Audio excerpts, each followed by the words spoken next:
Très bien. Bonjour et bienvenue pour ceux qui nous rejoignent. On ne va pas perdre trop de temps et on va démarrer. Alors, comment ça va se présenter ce matin? Dans un premier temps, vous présenter ce que Meraki peut faire dans son ensemble. Présenter bien sûr un peu plus en détail la partie switching. Et derrière, nous passerons à l'outil d'administration pour vous montrer les fonctionnalités phares de ce que peut faire Cisco Meraki sur la partie switching. Donc, sachez que vous avez également sur le chat la possibilité de poser vos questions. Nous avons donc Romain Chanard sur le 75. Bon, il y a aussi Christophe Pietrotti qui ne sera pas sur le chat, mais qui s'occupe du nord de la France, qui pourra vous aider dans les jours qui viennent s'il y a des questions à poser sur la partie commerciale ou encore technique. Nous avons voilà, Pablo qui gère aussi la partie couronne parisienne. Et Ozzy, notre avant-vente, qui est aussi sur le chat et qui pourra répondre à vos questions techniques et qu'on pourra solliciter aussi dans le cadre de certains projets voilà, dans les prochains jours. Donc, comment ça va se présenter? On va déjà faire une petite introduction de Cisco Meraki pour ceux qui ne connaissent pas encore. Revoir un petit peu la famille de produits, l'architecture en général. Quelles sont les problématiques aujourd'hui au niveau du cloud networking? Qu'est-ce qui fait qu'aujourd'hui, voilà, on a besoin d'avoir de la performance en termes de qualité de bande passante, qu'on a besoin de permettre d'avoir une transmission de paquets qui soit de plus en plus rapide et importante. Et voilà, quels sont les enjeux, quoi, voilà, on va dire en intégralité. Et puis derrière, une démonstration du dashboard. Voilà, surtout, on consacrera ça surtout sur la partie switching, mais ça n'empêchera pas d'aller faire un petit saut pour voir un petit peu la visibilité client, mais également un petit peu sur la partie point d'accès ou même MDM si on a un peu de temps, voilà, là-dessus. Donc sachez qu'en participant voilà, à ce webinaire, voilà, j'espère que vous pourrez tous rester jusqu'au bout, vous pourrez repartir avec un switch report qui vous permettra donc dans votre environnement de pouvoir le tester voilà, et de regarder nos fonctionnalités plus en détail. Donc on offrira bien sûr ce switch avec une licence 3 ans. Pour refaire un petit peu le point, et je le dirai un peu plus en détail dans quelques minutes, voilà, Cisco Meraki ne fonctionne qu'avec une licence, donc c'est-à-dire sur une proposition que vous pourriez avoir, 2 lignes voilà, sur un devis. Ce qui est intéressant, et on va le voir dans quelques instants, c'est que dans cette licence, on va avoir d'inclus l'ensemble des fonctionnalités que je montrerai tout à l'heure dans le dashboard, donc celles qui correspondent aujourd'hui au marché, avec des mises à jour de firmware régulières, et derrière du support en 24/7, mais également du remplacement J+1 pour du matériel défaillant. Donc on va le revoir un peu plus en détail, mais c'est ça qui va faire en sorte que vous allez vous passer de matériel hardware de type contrôleur, par exemple, physique, et surtout de pouvoir gérer, et c'est ça la vraie force, et on va le voir dans quelques instants aussi, de pouvoir gérer l'ensemble des équipements réseau sur une seule et même plateforme d'administration. Alors aujourd'hui, pour démarrer, qui sommes-nous au niveau de Cisco Meraki? 3 étudiants du MIT qui ont démarré en 2006 en faisant du cloud networking, entre guillemets, en mettant des antennes sur les toits de leur campus. Donc c'était un projet, pour la petite histoire, qui s'appelait RoofNet. Et donc ces étudiants, en présentant un petit peu leur projet, l'interface centralisée, se sont fait repérer par Google et le groupe Sequoia Capital, qui ont voilà, repris le bébé jusqu'en 2012, où Cisco a racheté Meraki pour 1,2 milliard de dollars. Donc pour refaire aussi l'histoire du Wi-Fi, que certains connaissent bien, je pense, point d'accès autonome, administrable, 1 à 1, c'était maintenant il y a quasiment plus de 10 ans, où on était obligé de configurer, donc pour avoir du roaming, c'était compliqué lorsqu'on avait une bande qui était amenée à ne plus fonctionner. Il y avait bien sûr des coupures. Donc c'est pour ça qu'après les contrôleurs hardware sont arrivés pour pouvoir justement, on va dire, centraliser tout ça. Sauf que voilà, des contrôleurs qui parfois ne sont pas redondés et qui tombent, ça peut créer des soucis. Donc nous aujourd'hui, voilà, on a cette interface, on va dire en mode cloud, qui va permettre de pouvoir à distance pousser à tout moment des configurations et assurer du reporting, sans avoir de matériel entre les deux, aucun. Et donc ça permet bien sûr de simplifier les choses. Vous verrez aussi qu'on n'a pas de ligne de commande dans la mise en place des configurations. Donc ça va beaucoup aider à aller plus vite et puis surtout à permettre, quand on n'est pas nombreux à l'informatique, de pouvoir peut-être aussi déléguer la plateforme à quelqu'un qui n'est pas forcément très technique. Voilà. quels sont aujourd'hui les produits que l'on fait? On a bien sûr une partie switching que je présente maintenant et que je vais présenter plus en détail sur l'interface. Donc des switches en 8, 24, 48 ports, PoE, non PoE, string virtuel que j'expliquerai tout à l'heure pour la mise en place et la configuration des ports, stack physique pour éviter des loops sur la partie spanning tree disponible aussi, et puis des switches d'agrégation. Donc on fait niveau 2, niveau 3 et agrégation pour des environnements où le besoin en port en 10 gigas par exemple peut être beaucoup plus important. Donc je vous montrerai les fonctionnalités là-dessus tout à l'heure. Mais voilà, la première brique c'est le switch, parce que c'est celle qu'on présente ce matin. Mais Meraki, ce n'est pas que ça au niveau de Cisco. C'est aussi des points d'accès qu'on va proposer en 802.11n ou 802.11ac suivant les performances que vous souhaitez mettre en place. Le but pour vous, c'est d'avoir de la robustesse, de pouvoir mettre en place 100 utilisateurs, par exemple, connectés simultanément sur une borne. Donc ça, c'est important. Donc là aussi, on va pouvoir voir des fonctionnalités de portail captif intégrées, des fonctionnalités d'analyse spectrale, de détection de ROG SSID, ou encore d'authentification, on va dire Active Directory LDAP du 802.1x pour la partie employée. Voilà, le but, c'est de pouvoir gérer comme ça ces différents VLAN, implémenter au compte-gouttes des fonctionnalités spécifiques. Je termine sur la partie d'ailleurs firewalling de niveau 7, où on va pouvoir basculer des règles spécifiques en limitant du débit sur une application du type Facebook ou ceux qui font un peu trop de streaming, de pouvoir les bloquer directement, etc. Et dernière, on va dire, gamme de produits en hardware, c'est la partie routeur firewall. À l'entrée du réseau, pour pouvoir mettre en place du VPN de site à site, pouvoir aussi faire de la détection, donc tout ce qui est IPS, IDS, c'est la technologie SourceFire qui est implémentée chez nous, et puis aussi faire du filtrage de contenu si nécessaire. Donc vous allez voir que sur l'interface, on regroupe tous ces éléments, ainsi que la partie MDM, pour notamment dans l'éducation ou même dans des entreprises importantes, où on va pouvoir gérer et donc enrôler des équipements, c'est-à-dire pousser des applications spécifiques que l'on souhaite sur les devices ou les tablettes des collaborateurs, mais également pousser des restrictions sur je ne veux pas de YouTube, je ne veux pas de vidéo, voilà, je veux un passcode, je veux par exemple pouvoir, si la tablette était amenée à se faire voler, pouvoir tout de suite les raser et permettre donc de ne pas avoir accès aux données, etc. Donc tout ça c'est possible avec le MDM de Meraki. Que vous pourrez d'ailleurs en termes de test le télécharger sur notre site internet. Donc tout ça fait que voilà, on est passé sur un environnement comme le font aujourd'hui du Gmail, du Salesforce, etc. en termes de CRM. On est passé sur un environnement où on héberge nos outils des clients voilà, sur un mode cloud, et donc ça va permettre d'aller beaucoup plus vite.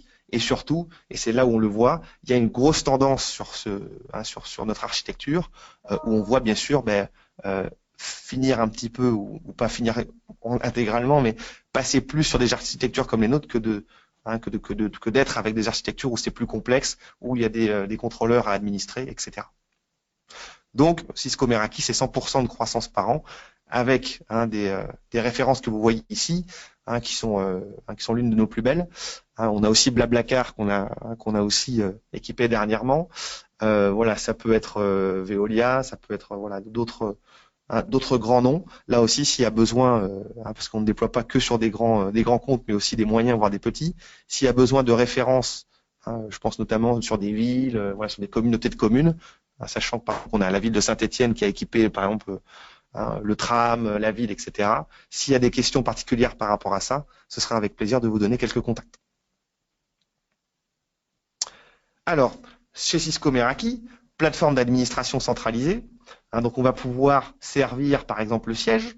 Donc imaginez, on livre des switches sur le siège, on paramètre ça du siège ou à distance. Mais je pourrais aussi paramétrer l'ensemble des équipements que je livre sur des localisations ou des environnements qui sont lointains.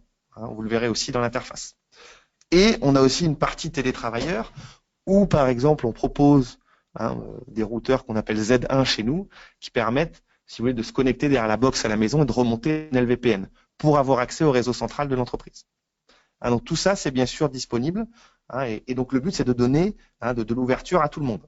Et donc de pouvoir gérer l'ensemble de mes sites. Donc c'est vrai qu'avec Meraki, on peut déployer au compte-gouttes 10, 20 points d'accès au départ avec 2-3 switches et bien sûr déployer les sites au fur et à mesure. Et ça, c'est vraiment la force et surtout de pouvoir le faire à distance. Alors sur la partie données, donc on a bien sûr des data centers où on héberge les outils de nos clients, mais on n'a aucune data LAN qui ne transite à travers notre cloud. On ne fait que pousser des configurations et assurer du reporting. On a derrière un trafic internet qui fait le reste là-dessus. Donc c'est important d'être clair, sachant que pareil pour le stockage des logs de connexion, en cas d'audit policier, vous connaissez tous la règle. Il faut rerouter les logs de connexion vers un serveur syslog ou encore un boîtier NAS ou peut-être de l'Ucopia, des solutions de ce genre pour peut-être du ticketing en plus. Sachez bien sûr qu'on fait aussi la partie portail captif, je vais y arriver, chez Cisco Meraki de base. Alors quels étaient un peu les enjeux aujourd'hui? Donc facilité de gestion, ça c'est clair qu'on va le voir dans les slides juste après, plutôt au niveau de l'interface. On va pouvoir étendre très facilement, passer de 10 points d'accès à plusieurs centaines, voire plusieurs milliers sur des sites distants. Et puis bien sûr mettre en place de la sécurité. Aujourd'hui c'est important avec tous les équipements qui arrivent sur le réseau. Vous voyez bien parfois qu'on est tous à avoir 2-3 appareils dans les mains. Donc avec nous, il est bien évident que derrière, il faut gérer les populations, pousser des règles de firewall, savoir ce qui se passe. Est-ce que j'ai pas un petit malin qui s'amuse à venir et à mettre en place un ROG SSID pour venir sur le réseau de l'entreprise? Tout ça, ce sont des fonctionnalités qui, pour certains, pourront me dire pour l'instant, j'en ai pas forcément besoin. Mais si on investit pour les 7-8 ans à venir, c'est là où est le discours. Qu'est-ce qui va se passer? Parce qu'on voit déjà que depuis 2-3 ans, on a besoin de beaucoup plus de performance. Nous, on n'a plus qu'un seul modèle sur la partie 802.11n en point d'accès. Aujourd'hui, tout le monde veut de l'AC. Pourquoi? Parce que il faut une certaine performance. Donc les choses évoluent rapidement. Il faut pouvoir justement, on va dire, devancer un peu ces problématiques. Sachant que, je le rappelle, chez Cisco Meraki, c'est une licence d'1 an, 3 ans, 5 ans, 7 ans ou 10 ans. Et cette licence va vous permettre de gérer les fonctionnalités que je vais vous montrer sur le dashboard. Et dès qu'il y a des nouvelles fonctionnalités qui arrivent, c'est bien sûr gratuit, c'est implémenté dans l'interface, et donc vous pouvez bien sûr bénéficier des fonctionnalités du moment. C'est ça qui est important, pas de coûts cachés et permettre d'avoir les fonctionnalités qui vont bien. Donc voilà, je parlais un petit peu des problématiques. J'ai pas trop parlé, c'est vrai, d'analytics. C'est aussi pour ça que certains dans le retail nous choisissent. C'est qu'on va être capable d'apporter une brique en plus, c'est-à-dire pouvoir déterminer, et vous le verrez tout à l'heure, je pourrais vous le montrer sur des plans, les zones chaudes, c'est-à-dire des clients qui vont peut-être se diriger plus dans un endroit ou être plus concentrés dans un endroit du bâtiment plutôt qu'un autre. Et donc ça vous permettra justement de vous dire pourquoi pas bouger certains points d'accès qui n'ont pas lieu d'être ici pour les mettre ailleurs, etc. Donc ça c'est important. Puis derrière aussi, pouvoir savoir combien de personnes sont passées devant par exemple un bureau ou une boutique, combien de personnes sont rentrées, est-ce qu'elles se sont connectées longtemps, est-ce qu'elles reviennent régulièrement, est-ce qu'on peut aussi voir le taux de fidélité. Voilà, tout ça, ça va être possible et nous on l'imbrique directement dans l'interface, bien sûr sans coût supplémentaire. Donc ça c'est une petite brique aussi sur laquelle on travaille et c'est ça que vous allez vouloir faire à l'avenir. C'est qu'est-ce que font mes clients, comment j'optimise ma bande passante, comment je peux permettre à des gens de ne pas aller sur telle ou telle appli parce que ça va me ralentir, etc. Alors démonstration du dashboard. Donc on va aller y faire un petit saut dès maintenant. Donc ici, voilà, on est sur l'interface. Donc on va partir sur l'un de nos réseaux en Californie ou à Londres. Je pourrais switcher sur différents réseaux. Sachez qu'on peut bien sûr créer plusieurs organisations sur un même compte. Donc ça, c'est important. Voilà, tout ce qui est la possibilité en infogérance, etc. Pour ceux que ça intéresse. Voilà, on va pouvoir ici gérer plusieurs lieux géographiques à la fois. Donc ici, aujourd'hui, on a 655 085 réseaux actifs en Cisco Meraki. Donc autant vous dire que c'est beaucoup et c'est pas fini. Donc voilà, c'était pour la petite histoire. Ça grossit vraiment très très vite. Comme je disais tout à l'heure, c'est 100% de croissance voilà, on se passe de certains matériels et on permet voilà, de pouvoir gérer tout ça à distance. Vous allez sur l'interface, c'est assez intéressant à regarder. Alors, allons chercher le petit réseau qui va bien. Donc ici, j'ai plusieurs, donc on est sur Meraki, j'ai plusieurs lieux, donc ça pourrait être le cas aussi pour vous. Donc il y a Londres, il y a aussi sur la côte est, et San Francisco sur la côte ouest. Donc à tout moment, je peux aussi aller voir les différents réseaux que j'aurais créés ici. Et les différents matériels. Donc là, par exemple, je peux aller chercher le Meraki SF. Donc je peux toujours le taper là, même si ça me permet d'aller plus vite.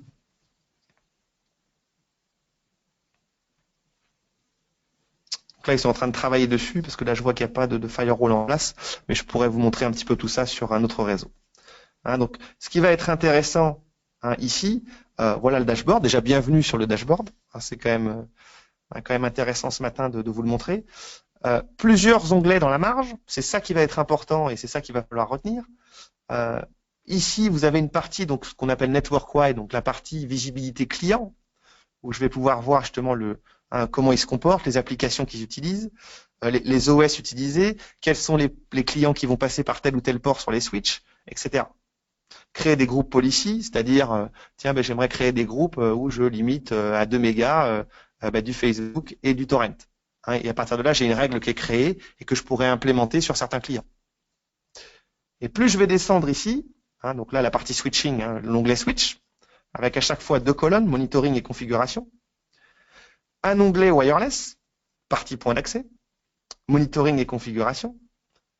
J'aurais dû avoir un onglet Security Appliance pour la partie Firewall, mais je ne l'ai pas sur ce dashboard-là pour aller y faire un petit saut tout à l'heure. Et j'ai une partie ici, System Manager pour le MDM de Cisco Meraki. Et derrière, bien sûr, une partie organisation pour vous en tant qu'administrateur. Donc, ce qui va être intéressant ici de vous montrer, c'est déjà sur la partie client. Et bien sûr, on va se rediriger très facilement vers la partie switching, c'est ce qui nous intéresse, c'est ce que j'aimerais vous montrer. Mais avant toute chose, regardons un petit peu sur la partie reporting ce que l'on peut faire. Donc là, ici, il me sort l'ensemble de mes clients. Donc, je peux faire des rapports sur la semaine, le mois, etc. et voir le trafic qui transite en temps réel. Mais ce que je vais pouvoir faire aussi, c'est par exemple aller choisir mes clients qui sont sur les switches. Je peux aller choisir des clients qui seraient sur mes points d'accès. J'y suis, pardon. Alors, sur les switches. Voilà.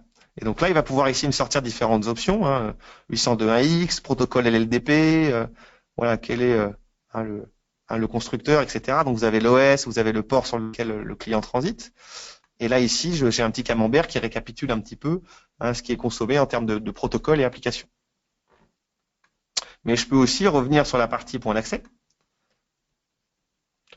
et faire une recherche plus approfondie en allant chercher des clients connectés en wireless et en ligne, sur, par exemple, de l'iPhone. Donc là, il peut me sortir tous mes iPhones. Et ici, je vois que j'ai un certain Matt, Morgan qui est connecté, et les autres qui se sont connectés aussi dans la journée. C'est plutôt la nuit aux US, donc il n'y a pas grand monde pour l'instant au bureau. Donc là, je peux voir les applications qui sont connectées. Je peux, par exemple, voir ici, en général, quand je prends ce genre d'équipement en phone, il y a souvent des choses un peu plus spécifiques et intéressantes. Allez, par exemple, YouTube. Donc là, je peux cliquer sur YouTube et aller voir un petit peu les personnes qui se connectent dessus. Donc là, ici, je vois qu'il y a un petit Nexus Motorola qui en consomme beaucoup. Est-ce que je peux aller voir un petit peu dessus ce qui s'y passe? Est-ce que le client a fait? Est-ce que je peux mettre un petit scud au client? C'est possible. Est-ce que je peux voir où est-ce que le client est connecté?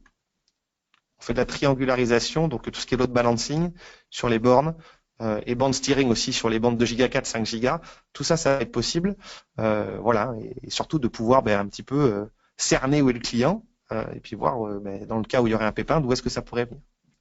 Donc ici, sur la partie policy, je peux bloquer le client directement, parce qu'il a quand même consommé pas mal de YouTube, en lui écrivant un petit mot. Mais je pourrais aussi, par exemple, donc là après je peux faire un save, lui implémenter une groupe policy, comme je l'ai expliqué tout à l'heure, bloquer du Facebook, parce que dans ce groupe policy, on aura mis une limite de débit sur cette application.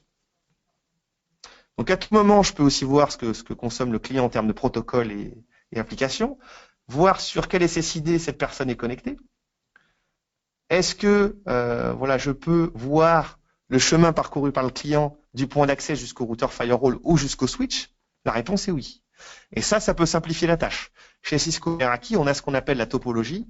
Ça permet de pouvoir justement passer du point d'accès au niveau du chemin ici, en passant par les switches et en remontant vers le routeur firewall quand il est là. Mais en tout cas, voilà, ce qui va être intéressant avec la technologie Cisco Meraki, si on a les éléments et le matériel Cisco Meraki, on va pouvoir faire ce genre de choses.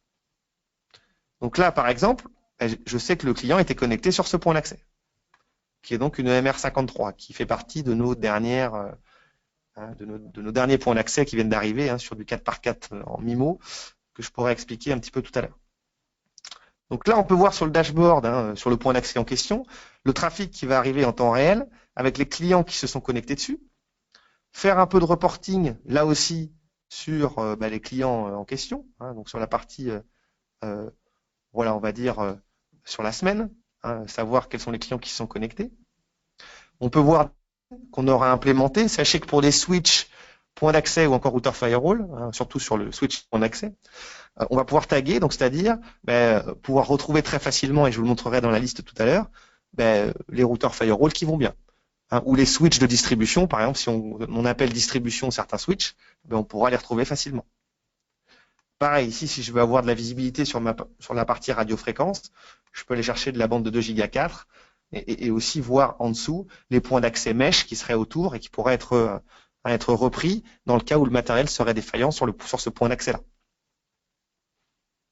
Donc la partie croustillante, et que tout le monde attendait ce matin, c'est de savoir sur quel port, en fait, le point d'accès est connecté. Donc ici, c'est le port numéro 30 de ce switch-là. Donc allons faire un petit tour sur le switch.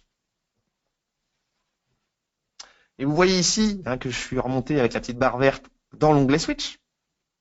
Donc là, j'arrive sur mon switch, j'ai la MAC adresse, le serial number, quelques tags. Je peux revenir sur la partie topologie en même temps pour voir le chemin parcouru. Je peux vérifier si en termes de power supply, tout est opérationnel. Mais ce que je vais pouvoir faire aussi, c'est faire un test de câble à distance, par exemple sur le port, le port 31, j'aurais pu prendre le port 30 aussi tout à l'heure, et vérifier voilà, si tout est en place et si tout fonctionne bien sur ce port. Donc parfois, on a quelques paires qui sont indisponibles. Voilà, ça permet déjà de faire une partie troubleshooting intéressante. J'aurais pu prendre le port numéro 18 et faire la même chose. Mais vous allez voir qu'on peut aller encore plus loin sur ces ports-là.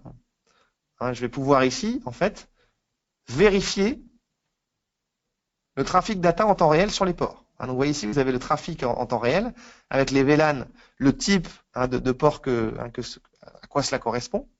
Je pourrais même ici, par exemple, cliquer sur un port. Et ici, il me ramène sur le port. À savoir si c'est un port en mode trunk, parce qu'on peut bien sûr le modifier, et puis savoir un petit peu les clients qui ont pu se connecter dessus. Et puis vous voyez ici le trafic qui transite. À tout moment, je peux revenir sur le switch en question. Je peux voir ici, bien sûr, le statut du switch, etc. Je peux même faire un ping sur le switch dans son intégralité. Je vais pouvoir aussi vérifier le débit ou faire du blink à distance. Voilà, tout ça, ce sont des fonctionnalités qui sont très intéressantes et de base dans la technologie Cisco Meraki pour la partie troubleshooting. Donc le but, c'est d'avoir une certaine visibilité, comme je le mentionnais tout à l'heure.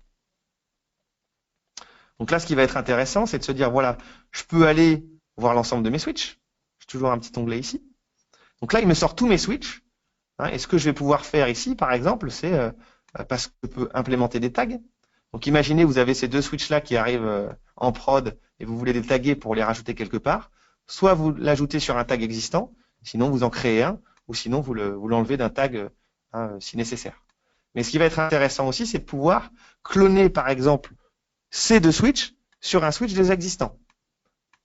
Donc là, par exemple, je sélectionne un switch et je veux cloner exactement les mêmes fonctionnalités, c'est-à-dire mettre par exemple le VLAN 200 qui est sur le port numéro 30, etc.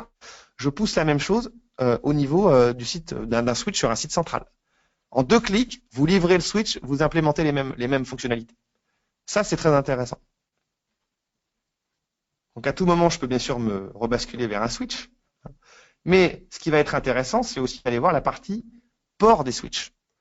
Comment je peux updater aujourd'hui 30 ou même un switch ou même 30 ports de switch, parce que vous avez 30 switches sur des sites distants, en même temps en mettant un VLAN spécifique. Voilà, je vais vous le montrer dans quelques instants. C'est tout à fait possible avec Cisco Meraki. Je le répète, je suis assez bavard, mais vous avez le chat qui est disponible avec Romain et Ozzy qui sont dessus. Voilà, il se sera avec grand plaisir de répondre à vos questions. Je vous rappelle aussi pour le switch qu'on va vous offrir, de bien nous faire parvenir vos numéros de TVA intracommunautaires par mail. Je pense que vous allez recevoir un mail dans la foulée en vous remerciant d'avoir participé. Voilà, n'hésitez surtout pas à nous renvoyer ça, ça permettra de gagner du temps. Et puis de nous expliquer un petit peu aussi vos projets, parce qu'on est bien sûr à l'écoute. Donc là, je suis sur le port de mes switches. Donc ce que je peux faire à tout moment, c'est aller chercher. Alors on va aller chercher le port voix, parce qu'on a mis des VLAN spécifiques dessus. Donc là, je peux aller chercher le port voix avec le VLAN 110, comme on peut voir ici. Ce que je peux faire, c'est sélectionner tous mes ports, faire un edit, et ici, donc, updater les 30 ports en même temps. Ça, c'est un gain de temps et de déplacement, etc., qui est quand même vachement important. Et puis derrière, on peut basculer un VLAN spécifique, chose que je ne peux pas faire parce que je n'ai pas d'autorisation. Mettre en place du PE ou pas. Est-ce que je veux certains types de... si on veut tous les mettre en mode trunk ou access, on peut le faire aussi très rapidement, etc. Donc la partie clone que je vous ai montré juste avant et la partie gestion des ports comme ça, ce qu'on appelle le virtual stacking, on le fait très très bien chez Cisco Meraki. Donc le vrai avantage, c'est cette interface d'administration. Pareil, on va pouvoir stacker des switches pour... donc ça, c'est la gamme MS350 pour ceux qui veulent se le noter. Ce sont les seuls chez nous qui font du stack physique. Donc là, on a créé des groupes de stack avec différents switches. Oh, pardon, j'aurais dû cliquer sur le...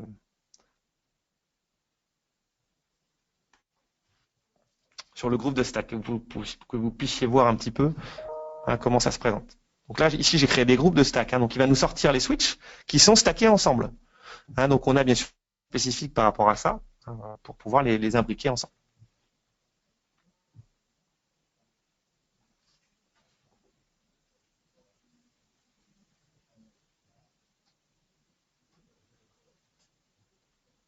Voilà, donc vous voyez ici, les ports sont ici, on les connecte, et donc ça évite de faire des loops avec du spanning tree et d'utiliser des ports spécifiques.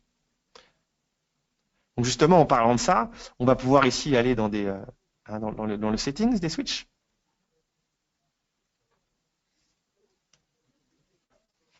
Et mettre en place, s'il n'y a pas de switch en stack physique, mettre en place la partie spanning tree, de la QoS également disponible, si nécessaire, vous rajoutez des règles.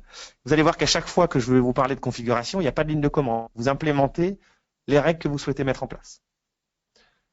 Et puis derrière, je peux aussi revérifier mes switches en question.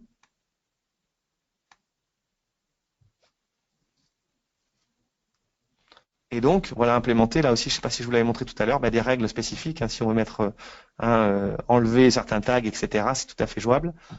Et puis derrière, on va pouvoir mettre en place des règles de DHCP, mettre des ports aussi, des règles sur les ports au niveau spécifique. C'est pareil, on a créé une règle pour que sur ces deux ports-là, on ait une partie energy savings. Donc ça, on les implémente. Donc il nous sort les ports de ces switches-là, donc on peut créer des règles dessus. C'est tout à fait intéressant. Et donc ce que je voulais vous montrer aussi, ce sera l'une des dernières briques, et je ne vous l'ai pas montré tout à l'heure, c'est la partie point d'accès. On a parlé un peu de switching, on peut aller un petit peu sur la partie point d'accès et vous montrer des règles que l'on peut mettre en place. Le mieux, ce sera bien sûr de tester sur site. Donc là, sur la partie point d'accès, je peux, et je sais que c'était ce que je voulais vous montrer en termes d'analytics et d'authentification, mais bien sûr créer des SSID, mettre en place des règles, permettre ici sur un SSID qu'on appelle corp, donc c'est-à-dire au niveau employé, mais aussi sur un SSID guest, des règles spécifiques. Donc là, je peux faire un edit de settings. Et donc, mettre en place par SSID toujours des règles avec, par exemple, ici du WPA2 en authentification Radius avec un serveur qu'on aura implémenté ici. Mais j'aurais très bien pu revenir ici sur la partie Meraki Guest et avoir un réseau ouvert avec ce qu'on appelle splash page, portail captif chez nous, donc click-through, ou encore mettre en place du Facebook ou de l'AD, etc. Et on a aussi d'autres options SMS ou encore billing pour pouvoir faire du paiement, notamment en euros ici, en créant des règles spécifiques et en limitant du débit. Derrière, on a aussi la possibilité de faire soit en termes d'options Wi-Fi, soit de la dual band sur 2, 4 et 5 Go, que du 5 Go, et puis ici mettre un minimum de bitrates pour la performance. Donc tout ça, c'est bien sûr de base. Et puis derrière, je peux implémenter des règles de firewall sur la partie point d'accès, en allant chercher la brique 7, donc c'est tout à fait possible chez Cisco Meraki. Je le répète, s'il y a des questions particulières, vous n'hésitez pas. Je ne suis pas sur le chat, mais j'imagine que vous posez toujours vos questions.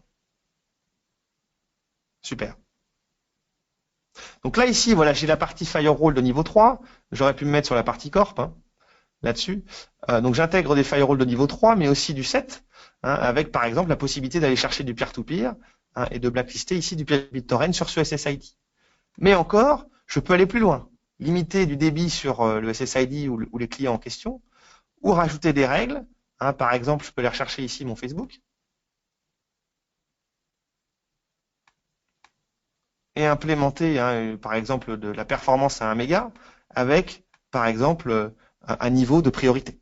Et ça, je peux en faire au compte-gouttes sur chaque SSID.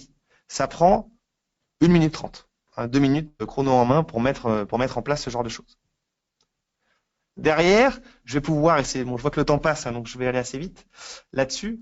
Ce que je voulais vous montrer, voilà, c'était cette partie aussi analytics. Donc sachez qu'on va être capable de calquer des plans, on va être capable de faire de la détection de ROG. Allez, je le montre, parce qu'on est dessus.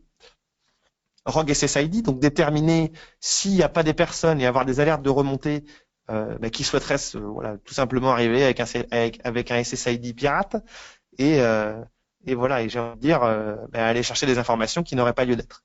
La sécurité, c'est très important aujourd'hui. Donc, on va pouvoir ici implémenter des règles de scan, et donc on va avoir ici cette visibilité de ROG SSID au niveau des personnes qui seraient en dehors de l'entreprise. Donc, ce que je peux faire ici, on parlait de déterminer les zones chaudes, et je vais finir sur cette partie analytics avant de montrer la gamme de produits de Switch, pour que vous soyez un peu au courant de ce qu'on fait quand même sur les différents modèles. Donc ici, voilà, je peux calquer des plans ici que j'ai implémentés sur différents étages, avec les points d'accès qui sont dessus, et lancer un scan sur le plan. Donc, sur la journée, par exemple, en fin de journée, je peux me dire, tiens, je vais lancer le scan pour voir un peu, est-ce que mes clients se sont bien comportés, où est-ce qu'ils sont allés le plus, etc. Est-ce que ici, j'ai pas un point d'accès qui n'a pas lieu d'être et que je pourrais le mettre ailleurs? C'est tout à fait possible. Et une dernière partie que je voulais vous montrer, c'est la partie Analytics. Donc pour ceux qui souhaiteraient, et qui en avaient peut-être déjà parlé ou pensé, sachez qu'avec Cisco Meraki, voilà, vous pouvez aller chercher ici un réseau spécifique, ou même un matériel spécifique, et savoir exactement sur le mois, la semaine ou la journée, les personnes qui sont passées devant le bâtiment. Sachez qu'on va pouvoir, en général, les clients sont connectés en Wi-Fi ou même en Bluetooth. On a certains points d'accès qui font aussi l'option Bluetooth, trop parler, mais il y aurait beaucoup de choses à dire, où on va pouvoir justement pousser, et c'est ça l'objectif de certains clients dans le retail, pousser du pop-up à venir sur des devices, ou encore savoir exactement un rayon ce qu'une personne a pu visualiser. On n'en est pas tout à fait là, mais on est quand même sur des choses qui sont assez précises, avec la possibilité de savoir la personne qui est passée devant le bâtiment, combien de temps elles se sont connectées, et si ce sont des personnes qui sont venues pour la première fois ou qui reviennent occasionnellement. Donc ça, c'est de base dans l'interface. Et là, ici, je peux changer de réseau à tout moment. Là, je peux aller sur celui de Londres.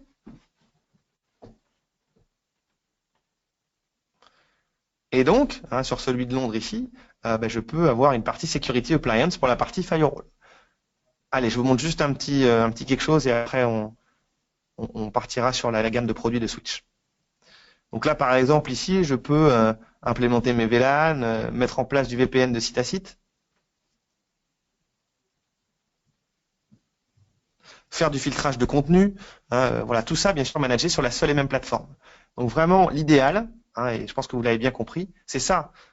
Et sachez aussi qu'on a une partie téléphonie qui va sortir assez incessamment sous peu, donc plutôt vers la fin de l'année, ce qui va bientôt être le cas aux États-Unis.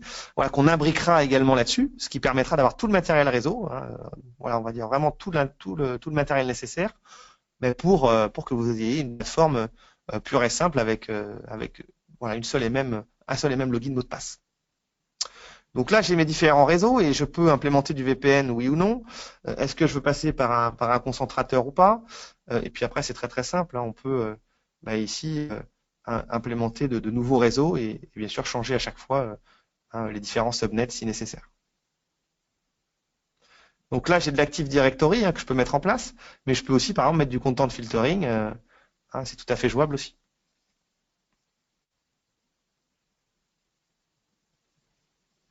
Tout ce qui est filtrage de contenu est disponible sur la partie Meraki. Donc ici, on peut choisir des règles. Là, on a différents types de possibilités, que ce soit pornographique, que ce soit voilà, guerre, ou bon, peu importe, ou peer-to-peer. Voilà, on peut bien sûr faire du filtrage comme ça, ou faire de l'URL blocking également. On sera à votre service pour répondre à ces questions-là un petit peu plus tard par mail si nécessaire. Donc, je bascule sur la partie Meraki pour vous montrer un petit peu les produits. Donc, un meraki.cisco.com pour ceux qui souhaiteraient aller faire un petit saut. Sachez qu'aussi sur la partie MDM, on va pouvoir ici le tester pendant quelques jours aussi gratuitement. Donc là, sur la gamme de Switch, on va regarder les différents modèles. Voilà, donc on a des modèles niveau 2, niveau 3, et on a même agrandi la gamme d'agrégation de Switch, avec la possibilité d'avoir beaucoup plus de ports en 10 Go ou même de faire du SFP, etc. Ce qui permet d'aller beaucoup plus vite et puis surtout d'avoir l'option virtuelle, mais aussi en termes de stack. Donc, on a la partie niveau 2, en 8, 24, 48 ports, PoE, non PoE, avec des performances qui sont bien sûr différentes, notamment sur la partie 48 ports ici, où en termes de watts, on est en termes de PoE performance, ça peut être bien différent, suivant le modèle choisi, avec des ports en SFP, 4 ou 2 sur certains modèles. Après niveau 3, la même chose. Le 350, comme je disais tout à l'heure, stack physique en plus de disponible. Et après, des agrégations de switch, là aussi disponibles sur les deux façons de faire. Donc, ce qui fait quand même une gamme très importante et qui pourra donc correspondre à voilà, ce que vous souhaitez mettre en place au niveau des clients et des demandes qui en suivront. J'aurais pu vous montrer rapidement aussi, avant qu'on ne s'arrête, la partie point d'accès, différents modèles de disponibles. On a agrandi la gamme, sachant qu'on va de plus en plus vers l'AC. Je me répétais en début de session. On va de plus en plus vers l'AC et on va de moins en moins vers le N, sachant que vous voyez qu'on double presque en termes de performance. La MR32 en option Bluetooth notamment permet de faire du 1 Go 2 déjà. Donc si on compare avec des points d'accès autonomes de l'époque à 54 mégabits par seconde, on se rend bien compte ce serait une machine de guerre pour certains qui n'auraient pas encore ce genre de produit. Et puis derrière, voilà, on passe après sur des performances en 3x3, voire en 4x4 ici, donc MR52 et 53 qui sont nos derniers bébés. Vous avez vu que les performances vont jusqu'à 2 Go 5. Voilà, donc pour de la haute densité, c'est vraiment intéressant. Donc là, vous pouvez toujours rentrer sur les différents produits, avoir un petit comment dirais-je, aperçu de ce qu'on peut faire, et surtout ce qui est implémenté avec les différents radios. Vous voyez qu'ici on est sur la vague 2 avec 4 streams de dispo et 2 ports en Ethernet. On fait aussi de l'outdoor, donc ça peut être, là si je reviens sur mes différents modèles, on va être capable aussi de les déployer sur des environnements outdoor, notamment grâce à la MR66, 72 et le petit Z1 qui représente le petit routeur d'agence. Donc tout ça, ce sera disponible avec des antennes qu'on pourra choisir ensemble. Si vous voulez du multidirectionnel, du bidirectionnel, aller dans un sens ou plutôt arrondir la zone. Voilà, ce sera avec plaisir de répondre là-dessus. Et puis derrière, pour finir, une partie Security Appliance. Allez, comme ça j'ai tout fait presque ce matin. Donc, où là aussi en termes de modèle, on va pouvoir, si vous voulez, en termes de nombre d'utilisateurs connectés simultanément, gérer un petit peu l'entrée du réseau, avec des fonctionnalités là aussi qui seront les mêmes, mais les boîtiers dépendent du nombre de clients connectés simultanément. Donc là, si on a 50 users, c'est là-dessus qu'on démarre, disponible en wireless, c'est le MX64.